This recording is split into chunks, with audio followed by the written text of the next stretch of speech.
그래서 전장에서도 보면 스마트폰, 군에서 이렇게 스마트폰이나 이동통신기기를 사용할 때, 신호를 여러 사람의 신호 것을, 뭐 10사람이든 100사람이든 이게 기기의 용량에 따라 틀리겠죠. 신호를 대신 받아갖고, 이게 배터리를 추가로 장착해서 중폭해서 마치 무전병과 같은 역할을 할 수 있다고 제가 말씀을 드렸는데, 하나의 이동통신기기 안에서도 장거리 통신, 중거리, 처리, 장거리 등 라디오 전파다 그러면 초장거리, 중거리, 장거리 이렇게 그 각각 거리별로 그 목적이 말고 단거리에서 통신할 때 단거리 그 통신 전파를 사용한다는 거죠. 이걸 이제 전파를 갖다가 라디오 전파처럼 바꿔서 이렇게 통신하는 기술에 대해서 말씀을 드렸는데요. 드론에서도 이것을 우크라이나 뭐 한두리에서도 이걸 할 수가 있어요. 상대방의 어떤 내 드론을 조정하지 못하게 해서 암고가 있어야 돼. 암고! 그러면 이렇게 해가지고 그 다음에 송수신 되는 기술에 대해 얘기했던 삼성페이야. 그래서 전파에다 비밀번호 달아서 되게 현관문, 자동차문에 개폐해 쓰시던데 하시지 마세요. 네네. 여기서 인터넷에 오고 하는 모든 파일 또는 기기 안에서도 또는 프로그램, 그 윈도우다. 그러면 자기 파일에다가 번호를, 암고를 줘가지고 해킹 파일을 들어올 때 이제 그것을 구분을 못하게 그것을 시스템의 설정을 변경시키는 그걸 못하게 하는 기술에 대해서 해킹 파일이 들어오기를 안 먹어볼까 트로이먼만 들어오면 곧바로 제거하는 이런 식으로도 1년 시간까지도 발생을 시킬 수 있는데요. 바이오스 같은 데도 가능하고 펌웨어도 가능합니다. 하시면 제 기술에 정부에서 의무화할지도 모르죠. 이것을 자체 검색해서 해킹 파일을 걸러내는 식으로 뭐 모뎀 안에서도 프로그램 펌웨어가 있으니까 모뎀 뭐 셋톱박스 와이파이 이런 데서도 자체적으로 보완해서 해킹 파일을 기생하지 못하게 하는 기술이 또 어떤은 HDD, SS도 자체 보안 프로그램으로 그렇게 할 수 있어요. D램 자체에서도 앞으로 우선 모드를 적용해가지고 이렇게 정상적인 활동 프로그램이라도 차단시키거나 해킹 파일을 차단시키는 식으로 허가되지 않는 그래서 D램이나 HBM에서 허가되지 않은 작업을 차단시켜 2일부터 우선하는 우선 모드를 제가 만들 수 있다고 그랬는데 다른 반도체에도 이 기술을 쓸 수가 있습니다. 하시면 제 기술이 되겠습니다. 군에게 무전 통신병처럼 해가지고 따로 신호 중폭 장치를 뭐 부대원 100사람의 통신을 갖다가 이렇게 배터리 달아 고출력 장치를 만들어서 무전병에 갖고 다닐 수도 손으로 휴대해서 갖고 다닐 수도 있어요. 그러면 그거를 미니로 만들어 가지고 개인이 휴대정치로 만들 수 없느냐는 생각이 들잖아요. 그래서 평상시 스마트폰이 있는데 멀리 전송을 할 때는 여기서 출력 결국 전기거든요. 전기를 충전을 많이 해서 전파를 특수한 전파를 발생을 시켜줘야 되는데 그런 것을 만들 수 있다. 뭐 산호에 이렇게 산에 같은데 그 어떤 이런 데 같은데 놀러 갈 때도 무선 이렇게 또 거기에 기지국이 없다 그러면 거기서도 신호를 자체적으로 중폭해서 멀리 보낼 수 있어 라디오 전파를 통해서. 그래서 드론 조종할 때도 드론을 멀리서 이렇게 조종할 수 있는 기술이 되겠습니다. 장거리 전파로.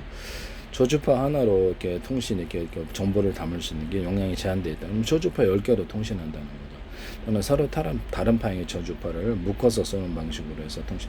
A사레이더에서 전파 탐지 F35, F22도 서로 다른 방향의 저주파를 묶어서 쉽게 잡을 수 있거나 서로 다른 방향의 레이저파를 쏴가지고 이렇게 융합반, 금속에 닿으면 강하게 융합하는 반응을 통해서도 F30, F22 잡을 수 있다. 비약적으로 지금 A사레이더의 통신 도달 거리가 늘어날 거다. 또는 무선 전력 송수신에서도 저주파 10개로 100개로 보낸다 이거예요. 그래서 그렇게 해서 전력 송수신 거리를 늘릴 수 있다라고 말씀을 드렸죠. 서로 다른 방향의 저주파를 묶어서는 방식으로 해서 서로 다른 방향의 전파를 묶어서는 그것이 서로 오자는 현상을 멀리 간다. 서로 다른 방향의 레이저파를 인력작용을 이용해서 의지하는 작용을 이용해서 멀리 보내 빛도 이렇게 보낼 수 있다 그랬죠. 레이저 공격기도 대중소 가운데가 좀 전력이 생기더라면 하나의 목표물에 대한 강하게 융합 반응에 의해서 순간적으로 터져버린다고 말씀을 드렸죠. 그래서 다른 공격기에서도 같은 지점을 향해서 같은 프로그램을 향해서 동일한 지점을 공격을 하게 되면 이렇게 하는 거고 레이저 작업을 할 때도 이렇게 빛의 사이즈를 대중소로 해가지고 그래서 서로 다른 레이저 기기 안에서도 동일하게 가로세로 높이로 잡혀서 하나의 같은 지점을 공략을 해가지고 이렇게 필요한 열을 융합열을 발생을 시키는 다른 사이즈의 대중소의 빛을 한 지점에 돋보기 초점 방식으로 해서 융합열을 유리나 플라시향이 통과해서 이렇게 초점에 맺힌 곳에 녹이고 냉각 때문에 접합한다 이렇게 말씀을 드렸죠. 하시면 제 기술에 한양대 같은 데서도 쓰지 마세요.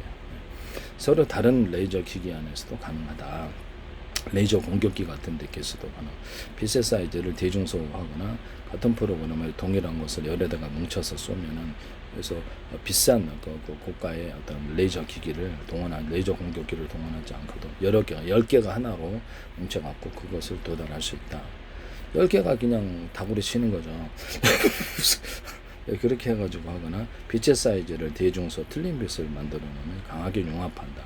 순간적으로 이렇게 강하게 녹아지는 이런 현상이 일어난다라고 하시면 되겠죠. 조명 같은 데도 빛의 사이즈를 대중소 전구 방식, LED 방식, LED 발광다이도 해놓으면은 강하게 융합하여서 빛이 훨씬 더 밝거나 이렇게 난방 장치로까지도 만들 대중소에서 전구다 그러면 대짜리 전구키든 중간짜리 전구키든 작은짜리 전구키든 그렇게 해서 빛의 밝기를 조절하거나 40개다 전구 방식 LED 발광 20개만 튼다든지 언어페에서 10개만 40개만 빛에 이렇게 틀리게 키는 기술을 사용하시면 되겠죠.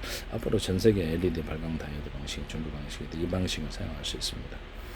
전자기기의 회로에게 이 기술을 명령 구조가 들어간다면 제 기술이 되겠다. CPU 명령 반도체 칩에서 명령 구조가 들어가면 컨트롤러에서 하시면 제 기술이 되겠다. 남의 기술을 그다음에 하나의 스마트폰이다. 국내에서 이동통신기기는 그때 상황에 맞춰서 전파를 발생을 시켜서 한다. 하나의 스마트폰 기기 안에서도 블루투스도 할 수 있고 이동통신도 할 수 있고 워키토키하고도 이렇게 무선 공짜로 전화도 할 수 있고 이렇게 하시면 제 기술이 되겠습니다. 공짜 전화를 서로 이렇게 그렇게 스마트폰 갖고 있을 때는 집안에 이렇게 호출 이렇게 같은 스마트폰을 갖고 있는 어떤